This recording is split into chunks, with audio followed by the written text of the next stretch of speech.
Beda nggak antara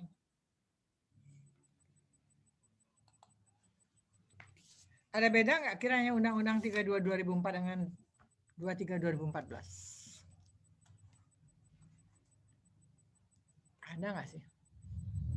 Pemanasan.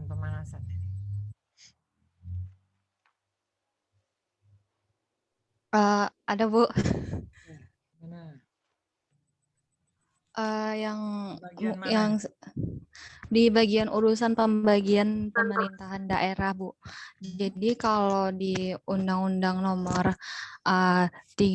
32 tahun 2004 itu belum ada. Nah, kemudian urusan pemerintahan itu dibagi di Undang-Undang Nomor 23 tahun 2014. Yang itu urusan pemerintahan absolut, konkuren dan umum, di mana urusan pemerintahan absolut itu kewenangan sepenuhnya milik pemerintah, yang pada pasal 10 ayat 1 itu disebutkan bahwa kewenangan sepenuhnya milik pemerintah itu pada urusan negeri, keamanan, justisi, moneter, fiskal nasional, dan agama. Nah, dalam selanjutnya pada undang-undang tersebut juga pemerintah dapat menyerahkannya kepada pemerintah daerah berdasarkan pada asas dekonsentrasi. Kemudian untuk yang konkuren itu urusan pemerintahan dibagi antara pemerintahan pusat dan pemerintahan daerah. Nah, ini ada pada pasal 9 ayat 3, dan kemudian urusannya itu yang berkaitan dengan pemerintahan daerah itu berkaitan dengan pelayanan dasar dan yang hal-hal tidak berkaitan dengan pelayanan dasar. Itu Bu, seingat saya. Mungkin ada yang bisa menambahkan. Makasih Bu. Ya, siapa tadi? Dona ya, Dona Eksa ya. Iya Bu. Dona Eksa. Ya, dia udah nyatet semua kayaknya. Itu kemarin materi Ibu bukan itu? Iya Bu, di buku saya.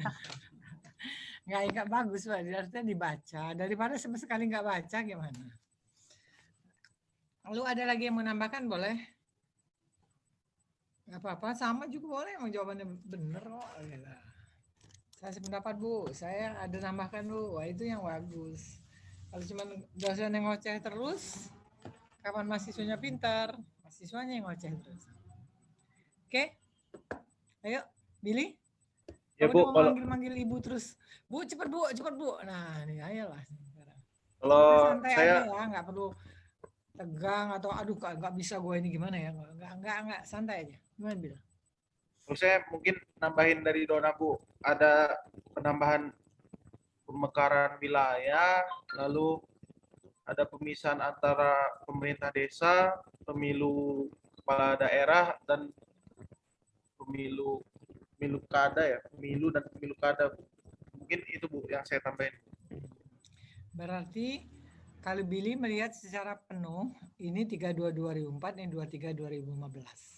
Ada penambahan dan ada kelengkapan daripada yang masih kurang di dalam 23 2004. Ya. 32 2004. Nah, terus 2014-nya ada penambahan. Lalu ada penambahan di dalam Undang-Undang 9 tahun 2015 nggak? Ada nggak Undang-Undang nomor 9 2015? Apanya itu? Ditambah atau dikurangin atau diapain itu? Coba. Sebenarnya kalau pada ngomong pada pinter semua kok. Pada pinter semua ya. Kalau nggak ngomong-ngomong juga nggak tahu pinter apa enggak. Oke, siapa lagi? Desman gimana? Ada nggak ya kamu mau nambahin? Kalau Billy secara dua undang-undang secara garis besarnya seperti itu. Kalau si ini urusan pemerintahan aja. Nah, kalian boleh yang mana aja silakan.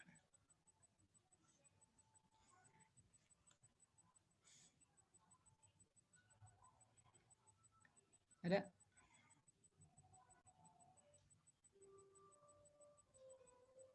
Mary Farida bisa, Mary Farida. Enak kok jawabnya, boleh buka buku, boleh. Dibaca bener, alhamdulillah. Boleh. Gimana Mary? Saya setuju dengan pendapatnya Billy. Billy gini. Saya setuju pendapatnya. Saya baca ya Bu, di Undang-Undang 9 tahun 2015 ini lebih kepada penjelasan tentang kepala daerah Bu. Maksudnya penjelasan apanya? Bu, Penjelasan apanya? kepala daerah Bu. Jadi di sini dia lebih menjelaskan mengenai kayak tugas-tugas wakil dan kepala daerah gitu Bu. Nih kayak di sini kepala daerah dibantu oleh wakil kepala daerah, terus mempunyai tugas nanti pelaksanaan pemerintahan yang menjadi kewenangan daerah berdasarkan ketentuan undang-undang. Terus juga di sini membahas tentang wakil kepala daerahnya Bu. Kalau saya baca gitu sih Bu penambahannya. Berarti nggak ada tentang pemilihan kepala daerah, nggak ada? Pemilihan kepala daerah.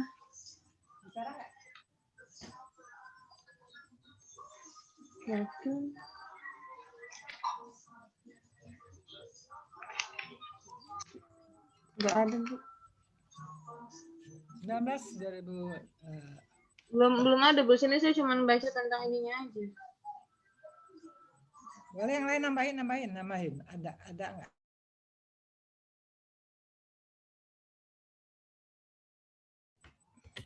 Izin mau menambahkan Ya, boleh. Undang-Undang Nomor 23 Tahun 2014 tentang Pemerintahan Daerah dikeluarkan untuk menggantikan UU 32 Tahun 2004 tentang Pemerintahan Daerah yang sudah tidak sesuai lagi dengan perkembangan keadaan, ketatanegaraan, dan tuntutan penyelenggaraan pemerintah daerah. Adanya perubahan susunan dan kewenangan Perda meliputi pemerintahan daerah provinsi, pemerintahan daerah kabupaten, dan DPRD. Pemerintahan daerah terdiri atas kepala daerah dan DPRD dibantu oleh perangkat daerah. Pemerintahan daerah provinsi terdiri atas pemerintah daerah provinsi dan DPRD provinsi. Dan adapun pemerintahan daerah kota, kabupaten atau kota terdiri atas pemerintah daerah, kabupaten kota, dan DPRD kabupaten kota. Tujuan dari lahirnya Undang-Undang 23 Tahun 2014 pemberian otonomi yang seluas-luasnya kepada daerah dilaksanakan berdasarkan prinsip negara kesatuan. Dalam negara kesatuan, kedaulatan hanya ada pada pemerintahan negara atau pemerintah nasional dan tidak ada kedaulatan pada daerah. Oleh karena itu, seluas apapun otonomi yang diberikan kepada daerah, tanggung jawab akhir penyelenggaraan pemerintah daerah akan tetap ada di tangan pemerintah pusat. Untuk itu, pemerintah daerah pada negara kesatuan merupakan satu kesatuan dengan pemerintah nasional. Kebijakan yang dibuat dan dilaksanakan oleh daerah merupakan bagian integral dari kebijakan nasional. Iya. Terima kasih. Jadi kalau kita melihat ya, bahwa perjalanan Undang-Undang Otonomi Daerah dari 99, 23 2004, 32 2004, terus 23 2014, itu kami melihat adanya penambahan dan perkembangan mengikuti hal yang sesuai dengan yang kita inginkan, yaitu sebuah demokrasi.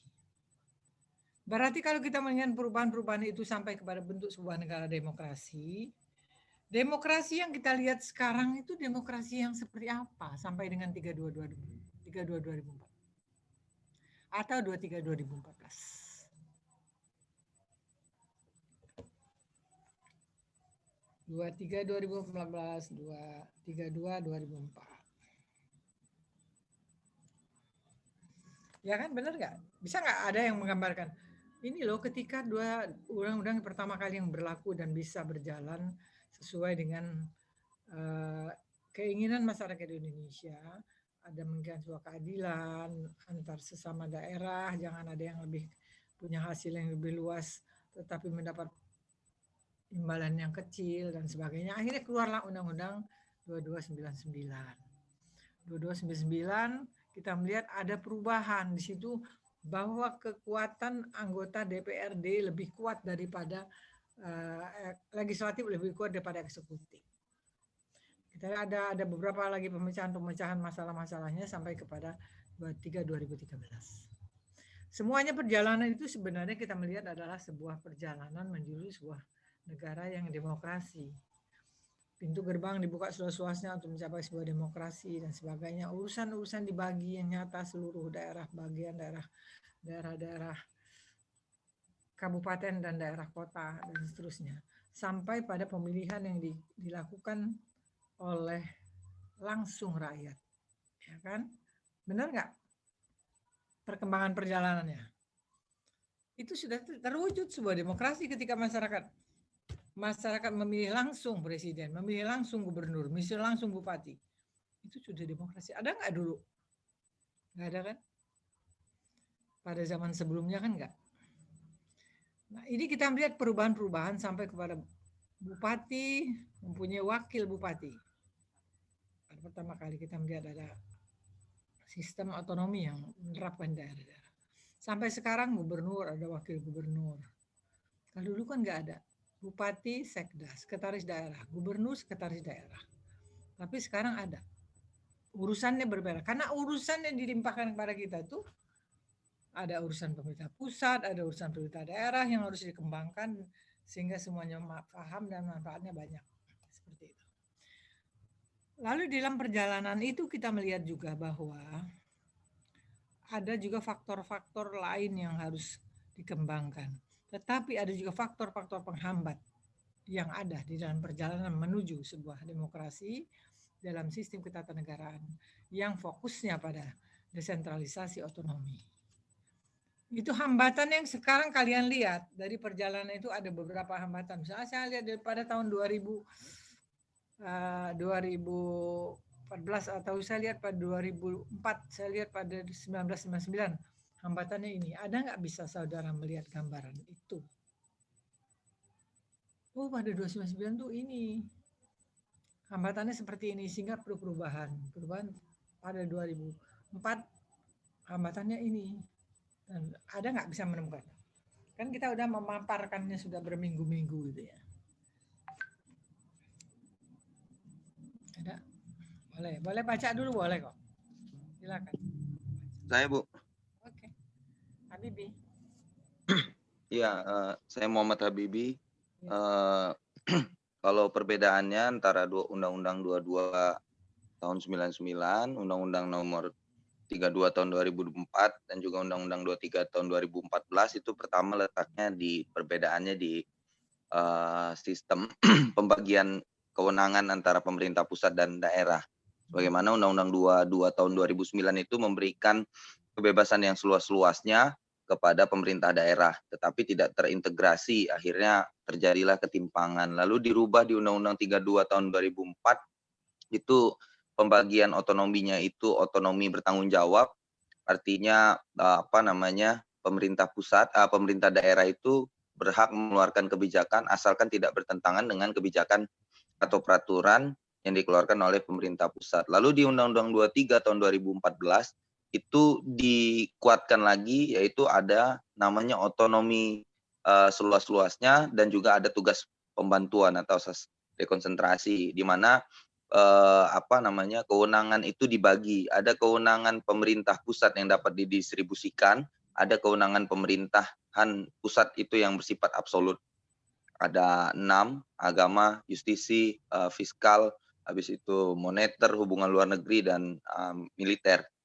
Lalu perbedaan lain di Undang-Undang 22 tahun 99 itu mengatur tentang desa, pengaturan desa, tetapi skrupnya masih kecil. Lalu di Undang-Undang nomor 32 tahun 2004 dia mengatur bahwa pemerintahan desa termasuk dalam pemerintahan di daerah, dan penyelenggaraannya belum terpisah dari pemerintahan daerah, pemerintahan desa. Lalu pasca lahirnya Undang-Undang 23 2014, pemerintahan desa dikeluarkan dari Undang-Undang Pemerintahan Daerah, hingga dikeluarkannya Undang-Undang nomor 6 tahun 2014 tentang pemerintahan desa. Artinya ketika kita melihat di Undang-Undang 3 tahun 2014 itu benar-benar undang-undang yang sangat memisahkan pembagian kekuasaan pemerintah pusat, pemerintah daerah. Lalu pemerintah pusat mengakui pemerintahan desa itu secara otonomi tersendiri tanpa begitu, Bu. Oke. Saya mau nanya dulu ya. Ini Habibi yang dulu mahasiswa Ibu di S1 ya? Benar nggak, Bi? Iya, Bu. Iya, Bu. Izin, Bu. Oh, dia memang orangnya kritis. Saya udah lihat ini suara Habibi yang mahasiswa Ibu di S1 ini. Dia kalau kuliah Ibu memang dengar terus nguping terus, jadi ini dibuatnya resume sama dia sampai dia bisa jawab. Saya salut sama dia. Misalnya ketemu di S2 masih juga seperti itu. Malah lebih maju lagi. Nah, sekarang yang sisanya Habibie harus tambahkan di dalam apa yang Habibie dapat di S1 sama saya Terima di kasih, kelas Bu. saya, S2 di kelas saya juga adalah analisis. Analisis di S2 harus dalam menganalisanya. Kenapa dia bisa jadi begini? Apa faktor yang latar belakang membuat dia seperti itu? Apakah bisa diselesaikan dari beberapa aspek? Apakah dari sisi perundang-undangannya kah? Apakah dari aparatnya kah? Ataukah dari masyarakatnya sendiri yang tidak punya partisipasi penuh? Itu sebenarnya perubahan-perubahan langkah-langkah itu terjadi, ada faktor-faktor itu yang terkait. Itu yang merupakan alasan mengapa jadi seperti ini, mengapa harus dirubah, mengapa harus ditambah, dan seterusnya. Gitu.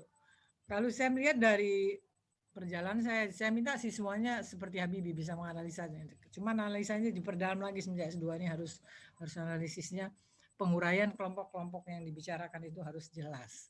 Ketika mengklasifikasi suatu masalah A, B, C, D dalam analisis, maka kalian akan menemukan yang mana yang bertentangan, yang mana yang sejalan, dan mana yang udah go jalan sendiri. Itu yang penting analisis. Karena saya mengingatkan aja S2 ini nggak sama dengan S1. S1 cukup ketemu sudah. Ketemu masalahnya ini, jawabannya ini, dah nggak ada lagi masalah. Tapi kalau S2 kenapa ketemu ini, dari mana datangnya, kalau dia ini bisa diangkat menjadi sebuah masukan yang baik, teori apa yang mendukungnya bisa dia lebih baik gitu. Jadi kalau saya mengingatkan sekalian nggak apa-apa ya, tambahan ilmu dari Pemda. Di dalam membuat sebuah tulisan yang tingkatannya adalah magister S2, itu ada pendalaman. Yang pertama kalian harus membuat latar belakang itu dengan cerita yang kalian inginkan, sebuah masalah yang perlu diselesaikan. Masalah apapun bentuknya harus ada ukuran standar dalam arti bukti, fakta, bukti, apakah tabel, apakah tahun perjalanan itu, apa dan sebagainya. Ada hal yang menimbulkan sebuah cerita dan kesenjangan yang terjadi. Itu di dalam latar belakang. Mayoritas yang ujian S2 masih ada yang kurang pas gitu. Di situ kalian akan yakin orang bacanya, oh ini masalahnya ini loh, pemerintah daerah ini. Makanya dia masih bermasalah karena ada terkait hal-hal ini. Tapi hal ini saya tunjukkan seperti data ini, data ini, data ini. Harus ada data yang mengikuti dalam latar belakang. Kalau kita buat tesis kalian bagus sekalian ya. Setelah itu kita melihat, barulah kita melihat apakah masalahnya yang kita ganjelan kita itu apa. Setelah kita temukan masalahnya, maka kita akan melihat pertanyaan juga tujuannya dibuat itu untuk apa. Tujuan penelitian kalian itu apa. Dari segi ilmu, dari segi untuk masyarakat banyak atau pemerintah. Setelah itu barulah sekalian apa sih kalau saya lihat ya, orang buat tinjauan pustaka itu untuk apa sih? Untuk apa orang buat tinjauan pustaka? Kok urai-uraian panjang-panjang sampai setebel enggak? Untuk apa sih? Ibu tanya dulu, ini agak menclang dikit nggak apa-apa, biar kalian nanti nulisnya bagus buat tesis. Kalau ngujinya Ibu bagus, waduh bagus ya, bagus banget. Apa sih yang sebenarnya gunanya? Kalau kita cerita pemerintah daerah, maka tinjauan pustakanya akan cerita apa itu otonomi daerah, apa itu urusan daerah, apa itu macam-macam bentuk yang kita lihat. Itu untuk apa? Untuk apa? Orang yang misalnya dia bukan ilmunya di dalam tata negara, dia ini kok judulnya tertarik loh, saya cari inilah di dalam pustakaan pengertiannya apa. Jadi orang-orang yang tidak pendalamannya di bidang ilmu itu bisa membaca ceritanya itu dari asal usulnya dari mana, pengertian pemerintah daerah, pemerintahan desentralisasi, pemerintahan dekonsentrasi, Medebewin dan seterusnya itu ada pengertian semua. Kalau orang yang enggak ilmunya di situ bisa ngerti. Tapi pada pembahasan banyak saya melihat juga anak S2 yang pembahasannya itu hanya mengulang lagi isi tinjauan pustaka. Itu yang salah banget. Gitu lah. Kalau mau tulisannya bagus, karena tulisan-tulisan S2, S1 itu masuk di Google, disebarluaskan di seluruh dunia malah, bukan Indonesia. Nah ini kita melihat bahwa pembahasan itu kita melihat hasil yang kita lihat tadi, pertentangan-pertentangan itu kita lihat hasilnya apa yang mesti saya pecahkan dari tabrakannya sebuah ketentuan, ataukah dari segi undang-undang, atau dari aparat, ataukah dari partisipasi yang kurang dan sebagainya. Itu digodok, namanya orang bahas itu penggodokan di situ. Nanti ketemunya penggodokan itu, teori apa yang bisa mendukung dia tidak jadi seperti ini, menjadi lebih baik nantinya, itu baru teori yang masuk. Teori misalnya, oh kalau gitu mah teori penegakan hukum yang harus masuk. Misalnya. Itu saya banyak ketemu, makanya saya sampaikan untuk kalian yang generasi ini, mudah-mudahan lebih bagus daripada yang lain sebelumnya. Bagus banget itu. Jadi penggodokannya itu harus bisa menemukan, tapi sudah ditemukan hasilnya minusnya ini, oh ini harus ditambah berarti. Ditambah dengan teori-teori pendukung. Teori-teori pendukungnya apa? Lalu akhirnya kita menyimpulkan bahwa itu akan bisa jika A, B, C, D. Seperti itu. Ini saya habis.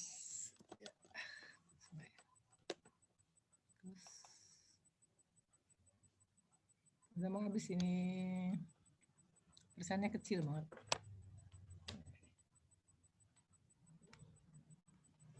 Tunggu ya, saya lihat. Ini persentasenya kecil.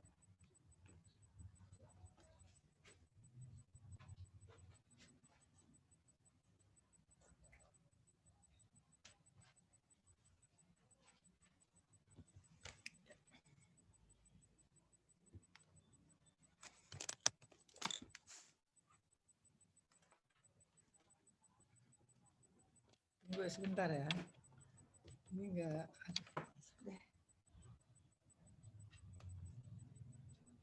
Udah mau mati, dia mau habis ininya, baterainya habis. Nah, seperti itu gambarannya.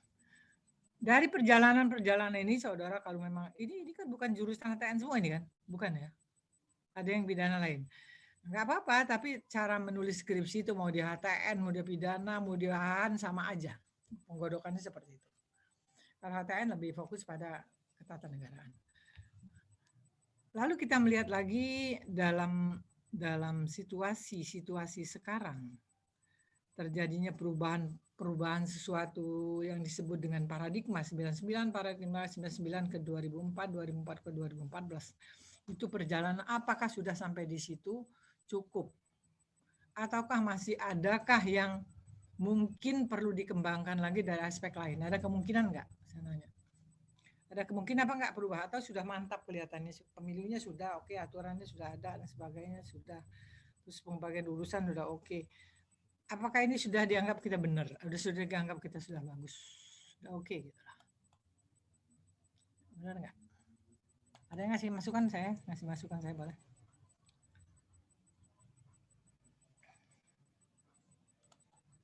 Enggak ada ya? Coba. Enggak ada.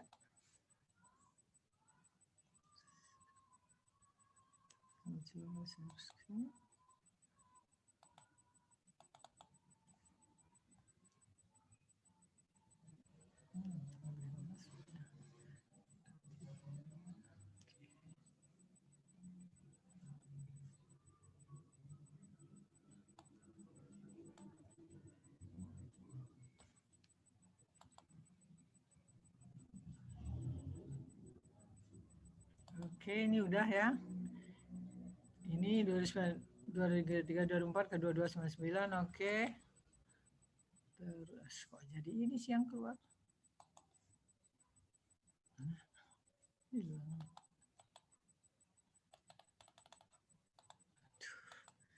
Kenapa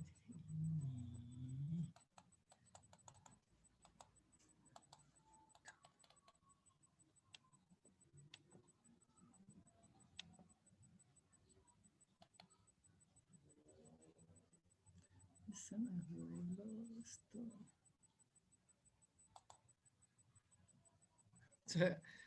Terpencet salah pencet ya. Kalian mau tanya boleh ya, sebentar Ibu nyari materi yang ada.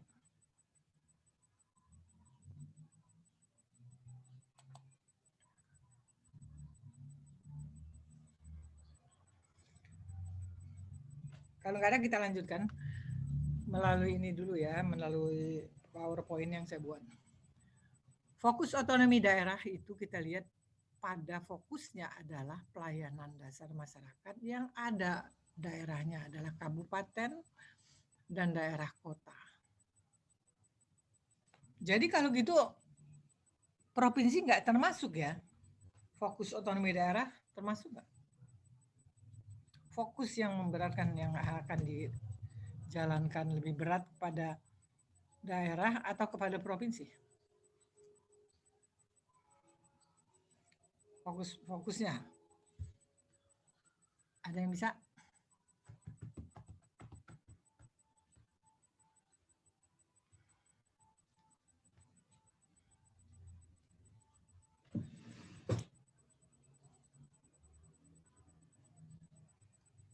Ada nggak? Kalau nggak, Ibu lanjutkan. Karena kita Izin menjawab, Bu. Oh ya, siapa? Mary, Bu. Kalau misalnya secara eksplisit sih sebenarnya fokusnya pada pemerintah kabupaten dan kota.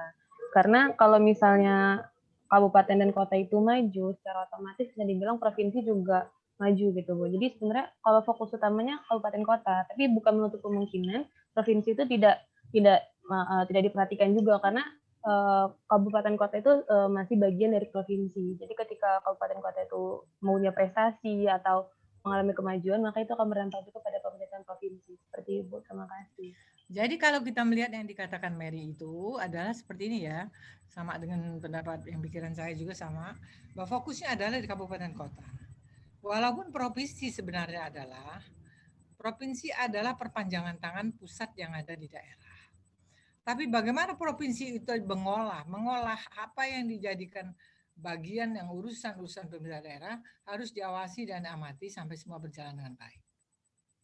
Untuk bagaimana sejahtera masyarakatnya itu, bagaimana cara membuat sistem otonomi yang benar, potensi yang ada dikembangkan dengan dia sebagai sebagai perpanjangan tangan pusat yang ada di daerah. Kalau dia katakan sama Mary, Bu, kalau dia itu daerahnya bagus dari perpanjangan tangan itu dan mengelolanya gubernur dengan daerahnya baik, hasilnya akan baik. Tetapi kalau kita melihat posisi daerah kabupaten kota, memang dialah yang harus berpikiran keras bagaimana mereka menjalankannya itu dengan dengan semangat untuk mencapai apa yang dijadikan tujuan mereka, yaitu kesejahteraan masyarakat di daerah kabupaten kota. Betul itu. Nah, seperti itu. Fokusnya mana Pak? Provinsi? Ya, bukan provinsi. Provinsi itu perpanjangan tangan yang juga ikut mengolah bersama di kabupaten kota. Nah, itu. Yang setuju pelayanan lebih dekat dan tidak, yang pastinya di kabupaten kota itu pelayanan lebih dekat, tidak menjadi lebih efisien tapi menjadi lebih efektif. Efektif karena orang provinsi juga punya daerah kabupaten dan kota. Tetapi ada yang tidak setuju hal-hal tersebut, tidak setuju penerapan sistem otonomi memiliki kelemahan katanya. Pertama, ada yang mengatakan penduduk daerah negara secara utuh lebih homogen dibandingkan dengan penduduk yang ada di ibu kota provinsi. Kedua, daerah Tiga 2 masih adanya perasaan kedaerahan yang kental sehingga cenderung sulit menerima tenaga dari luar. Yang ketiga, terdapatnya kesulitan untuk melengkapi tenaga-tenaga yang diperlukan dalam pemerintahan pembangunan daerah. Kalau kita mau menganggap membangun daerah itu memang nggak gampang seperti membalikan telapak tangan. Tetapi kita justru bagaimana mengajak mereka memberi sebuah gambaran pekerjaan baik yang akan kalian sampai nanti menjadi sebuah daerah yang maju. Nah, tapi kadang-kadang nggak diikutin, apalagi orang-orang di daerah yang masih kolot, kalau dibilang kolot, kuno ya seperti itulah, belum berpikir yang lebih jauh ke depannya seperti apa. Benar itu yang disebut yang tadi. Terus kita lanjutkan lagi di sini. Kita bicara tentang kewenangan ya. Tujuan pelaksanaan kewenangan dan sistem otonomi. Tujuan pelaksanaan kewenangan itu adalah mempertahankan dan memelihara identitas integritas bangsa dan negara. Yang kedua, menjamin kualitas pelayanan umum yang setara bagi semua warga negara. Jadi kita nggak beda-bedakan. Oh ini seperti ini, daerah ini seperti ini. Kecuali daerah khusus yang katakan seperti Aceh, seperti Surabaya, Yogyakarta, seperti Papua. Itu nggak bisa kita bilang budayanya kuat. Ini harus pakai baju. Mulai ada ketentuan pemerintah semua orang Papua pakai baju. dia banyak yang belum pakai baju juga karena masih kental budayanya yang demikian. Nah, itu sulit untuk kita mengembangkannya. Kewenangan daerah itu menjamin kualitas pelayanan yang setara untuk warga negara boleh, tapi kadang-kadang kelemahannya ada kekuatan dari pihak unsur budaya. Jika menjamin efisiensi pelayanan umum karena jenis pelayanan umum tersebut berskala nasional. Yang keempat, menjamin keselamatan fisik dan non-fisik setara bagi semua warga negara. Kalau kita menjamin keselamatan fisik dan fisik, termasuk juga kesehatan, adalah merupakan pelayanan dasar. Pelayanan dasar yang harus diberikan kepada rakyat Indonesia seluruhnya sama rata. BPJS seluruhnya ada di seluruh Indonesia. Itu adalah memberikan keselamatan baik dari segi kesehatan, baik dari segi kehidupan dan seterusnya. Yang kelima, menjamin pengadaan teknologi keras dan lunak yang langka, mahal dan berisiko. Kita udah banyak menggunakan ya teknologi-teknologi ini yang sampai sekarang semakin majunya itu teknologi digital yang online. Kita bisa ngomong semua orang kejadian 5 menit yang lalu di jauh di negeri Amerika sana sudah sampai ke sini berapa menit kemudian. Nah itu sudah harus dipelajari. Umumnya ada orang juga nggak bisa saya belajar, nggak belajar terusnya saya sulit lah, nggak masuk otak saya bisa ngerjain itu. Itu memang tidak punya keinginan kalau orang-orang seperti itu. Menjamin supremasi hukum nasional. Jadi kalau kita melakukan di seluruh Indonesia, bagaimana menegakkan hukum nasional itu adalah suatu upaya dengan membagi pekerjaan antara pusat dan daerah dan kewenangan yang sesuai untuk mereka bisa lakukan dengan baik. Nah, ini selanjutnya kita melihat urusan pemerintahan, seperti yang dikatakan tadi. Urusan pemerintahan secara khusus diatur dalam 23/2014 tentang Pemda yang meliputi urusan absolut, konkuren, dan umum. Di sini kita melihat apakah yang dimaksud dengan absolut, maka kita melihat adanya pada pasal 1 itu politik luar negeri, keamanan di sistem moneter dan fiskal nasional dan agama. Ini kita lihat memang nggak bisa kita mau provinsi yang jalanin nggak mungkin bisa. Karena itu urusan-urusan yang sangat luas yang harus dipegang oleh pemerintah pusat. Makanya kita bilang kewenangannya dibagi, kewenangan itu apa aja yang harus dibagi, diberikan kepada pusat, pusat memberikan kepada daerah, ya terbatas yang bisa dilakukan daerah. Kalau yang tidak menjadi urusan pemerintahan pusat atau absolut. Selanjutnya kita masuk kepada urusan pemerintahan konkuren pada pasal 9. Urusan pemerintahan konkuren dimaksud sebagai urusan pemerintahan yang dibagi antara pemerintah pusat dan pemerintah daerah. Ayat 4 menyatakan urusan konkuren diserahkan kepada daerah menjadi dasar bagi pelaksanaan otonomi daerah. Konkuren tersebut kemudian dibagi menjadi urusan wajib, urusan pilihan, urusan wajib tersebut kemudian dibagi menjadi urusan wajib berkaitan dengan pelayanan dasar dan urusan yang tidak berkaitan dengan pelayanan dasar. Ini uraian sangat panjang dan contohnya cukup banyak. Siapa yang bisa menjadi memberikan contoh? Boleh lihat di Google, boleh, silakan. Apa yang menjadi urusan wajib dibagi lagi menjadi urusan bagi pelayanan dasar dan urusan tidak pelayanan dasar. Yang mana yang pelayanan dasar, yang tidak, yang mana? Klasifikasi pelayanan dasar dan tidak pelayanan dasar. Siapa yang bisa boleh baca, boleh buka Google, boleh buka buku.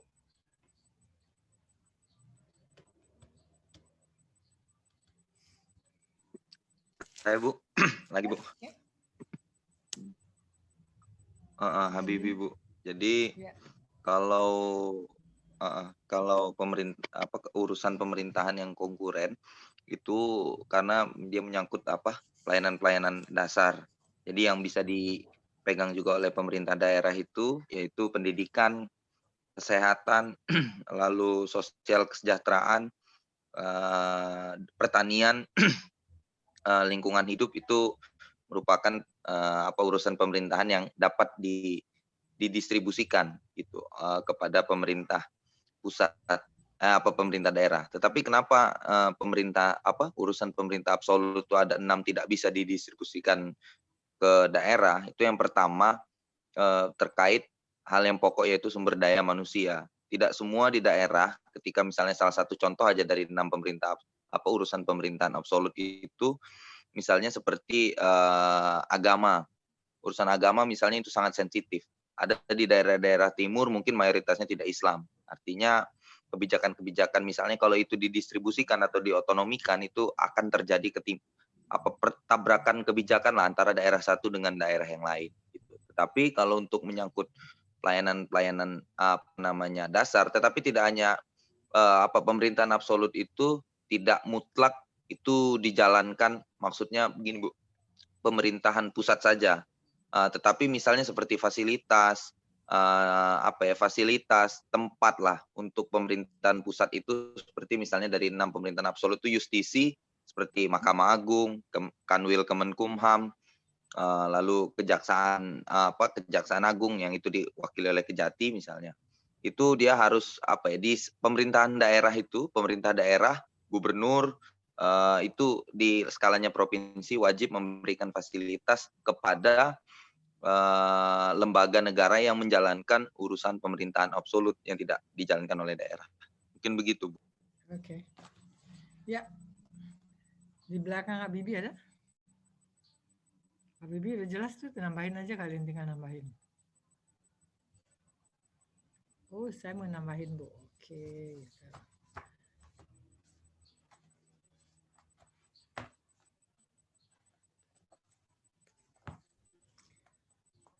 Ada? Billy? Ya Bu, saya mau nambahin Bu. Ini dari baca buku Ibu sih. Enggak apa-apa. Untuk belajar buku itu kok. Kalau kita kuliah tuh kita belajar, bukannya kita menyalahkan, Ibu. Makanya selalu diskusi lebih enak. Terus gimana, Bil? Ya Bu, kalau urusan pemerintahan wajib itu ada yang berkaitan dengan pelayanan dasar, ada yang tidak berkaitan dengan pelayanan dasar. Ya. Kalau pelayanan dasar ini memang harus ada di setiap pemerintah daerah. Pendidikan, kesehatan, pekerjaan umum, penataan ruang, perumahan rakyat, kawasan permukiman, ketentraman, ketertiban umum, dan pelindungan masyarakat dan sosial. Ada juga pemerintah urusan wajib yang tidak berkaitan dengan pelayanan dasar, yaitu tenaga kerja, pemberdayaan perempuan, perlindungan anak, pangan, pertanahan, lingkungan hidup, administrasi kependudukan, catatan sipil, pemberdayaan masyarakat dan desa, pengendalian penduduk keluarga berencana, perhubungan, komunikasi informatika, koperasi, usaha kecil, usaha menengah, penanaman modal, kepemudaan dan olahraga, statistik, persandian, kebudayaan dan perpustakaan dan kearsipan. Dan ada juga urusan pemerintahan pilihan terdiri atas kelautan dan perikanan, pariwisata, pertanian, kehutanan, energi dan sumber daya mineral, perdagangan, perindustrian dan transmigrasi. Mungkin itu Bu yang saya tambahkan Bu. Kalau jawab itu Bil, benar, sangat benar, karena itu bukunya buku Ibu, masa Bu bilang salah. Pasti benar kan? 100 kali jawab itu, Bang. Nah, jadi kalau kita melihat dalam urusan wajib itu, pemerintah punya kewajiban. Sesuai dengan pembukaan Undang-Undang 45 yang menyatakan bahwa mencerdaskan kehidupan bangsa dan seterusnya dan seterusnya. Tetapi selain cerdas, masyarakat itu juga haruslah dia punya kesehatan yang betul-betul sehat gitu ya. Itu bidang-bidang yang wajib untuk bisa membangun dari aspek kehidupan, sumber daya dan sebagainya. Lalu kalau kita melihat dari yang kondisi yang lain yang dikatakan tadi adalah terkait tenaga kerja, terkait bagaimana membangkitkan ekonomi dari kehidupan mereka. Baik dari segi mungkin ada dari aspek bagaimana kelautan, bagaimana lingkungan, bagaimana kita bisa dengan yang ada ini kita bisa olah menjadi lebih baik kehidupannya. Gitu loh. Itu yang tidak mendasar, tapi dia merupakan faktor penunjang juga untuk orang itu bisa menjadi lebih baik daripada sebelumnya. Ini yang kita lihat di sini. Oke, kita lanjut. Kalau kita melihat lagi dalam koordinasi pelaksanaan tugas antar instansi, kita melihat bahwa pemerintah yang ada di wilayah provinsi dan daerah kabupaten kota menyelesaikan permasalahan timbul dan perhatikan prinsip demokrasi HAM, pemerataan keadilan dan potensi. Nah, ini kita lihat adanya Kanwil Hukham, ya. Kementerian Hukum dan Hak Asasi Manusia di depan Teluk Betung itu juga dia disebut Kanwil, kantor wilayah. Jadi kantor pusat yang mendudukkan kantornya di wilayah daerah provinsi untuk merekam, mengawasi jalannya bagaimana perkembangan terkaitan dengan hak asasi manusia. Ini kita lihat bagaimana juga sampai sudah sejauh mana yang sudah ditangani oleh pemerintah dan merupakan sebuah kebaikan untuk masyarakat banyak. Ini dibuat kanwil. Kalau kita melihat juga ada kanwil agama dulu ya. Agama itu ada juga bagaimana standar perkembangan agama. Jangan sampai ada hal-hal yang menyimpang dari ketentuan agama yang akan membuat kegaduhan yang menimbulkan berkepanjangan. Karena itu yang pokok ya, agama itu banyak sekali yang bertentangan. Itu bisa kalian baca. Yang penting baca urusan-urusan pemerintahan kalau 23 2014 itu ada ada yang dibaca-bacakan sebagian dari buku saya, itu sudah sangat jelas ya. Kita akan mendapatkan pengetahuan-pengetahuan ini. Tapi saya nggak ini loh. Saya nggak akan suruh buat tugas deh, kalian udah kebanyakan tugas dari Pak apa ini Yusdianto ya? Yusdianto ya? Nggak usah deh. Pokoknya Ibu akan buat sebuah pertanyaan yang berkaitan dengan pemerintahan daerah, otonomi daerah dan desentralisasi, pemahamannya aja. Kalau pemahamannya dari pertanyaan Ibu itu sudah oke jawabannya, nggak ada tugas-tugas lagi, Bu. Cukup. Cuman tambahan dari pertanyaan itu dalam ujian nanti kalau dia kurang, Ibu bisa nambah dari aktivitas jawaban-jawaban kalian yang masuk di dalam kuliah-kuliah kita setiap minggu. Nggak ada yang mau tanya ya? Saya ini mau ngelanjut lagi di kuliah lagi itu dua bukan hukum tata negara anak S1 ya. Siapa? Nggak ada yang mau tanya? Bu. Yo, Saya, Bu. Siapa itu? Mary, Bu. Mary ya? Iya. Mary rajin nanya loh. Bagus. Oh, penasaran aja, Bu. Ada yang buat saya penasaran. Jadi kan ini kan ada undang-undang Cipta Kerja ya, Bu ya. Kan itu ngebahas masalah lingkungan. Undang-undang apa? Tuh Undang-Undang Cipta Kerja, Bu. Oh iya. Undang-Undang Cipta Kerja. Nah kan Ibu waktu awal kuliah sempat bilang implementasi, salah satu implementasi dari adanya otonomi daerah itu adalah Perda ya, Bu ya. Iya. Benar nggak, Bu? Nah, saya itu baca di Undang-Undang Cipta Kerja khusus tentang lingkungan itu tuh ada namanya jadi yang awalnya pemerintah daerah itu mempunyai kewenangan untuk menetapkan kebijakan mengenai AMDAL dan AMDAL dan UKL-UPL, tapi setelah Undang-Undang Cipta Kerja, kebijakan itu menetapkan kebijakan itu hanya berubah menjadi pelaksana kebijakan. Jadi bisa dibilang kan kalau menetapkan kebijakan itu kan berarti sama dengan pemerintah daerah itu bisa buat perda ya, Bu ya. Nah, kalau seperti ini sedangkan kita tahu kalau lingkungan hidup itu kan masuk dalam urusan kongruen. Ya kan, Bu? Urusan kongruen wajib tadi seperti dibilang Bill, yang mana itu seharusnya bisa diatur oleh pemerintah daerah. Nah, ketika terjadi hal seperti ini, apakah ketentuan dalam Undang-Undang Cipta Kerja itu akan bertentangan dengan Undang-Undang 23 2014 gitu loh, Bu? Karena kalau aku baca, aku juga sempat nyari di PP-nya, ada nggak sih kewenangan dari pemerintah daerah untuk mengeluarkan perda lain yang berkaitan tentang lingkungan? Tapi saya belum menemukannya sih, Bu.